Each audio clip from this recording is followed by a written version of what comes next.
आकांक्षा दुबे का आखिरी गाना रिकॉर्ड व्यूज बटोर रहा है। क्या है खबर, यहाँ भी खबर, चैनल को सब्सक्राइब कर लीजिए। आइए जान लेते हैं पूरी जानकारी। प्रतिभावान भोजपुरी एक्ट्रेस आकांक्षा दुबे बीते 25 मार्च को बनारस के अपने होटल में मृत पाई गई थी और इसे सब कोई शॉक्ड था, खास करके अभिनेता और सिंगर पवन सिंह, क्योंकि आकांक्षा दुबे के साथ आखिरी वीडियो सॉन्ग में पवन सिंह ही थे।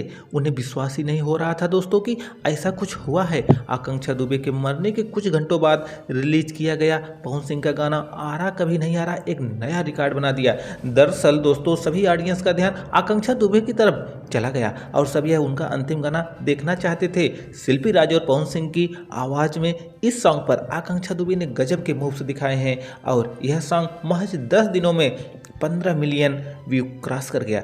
दोस्तों यह आकांक्षा दुबे और पवन सिंह का लास्ट सॉन्ग था। तो दोस्तों जानकारी अच्छी लगी हो तो एक लाइक करिए, चैनल को सब्सक्राइब करिए, करिए इंतजार, क्योंकि हम हैं भोजपुरी के बाहर।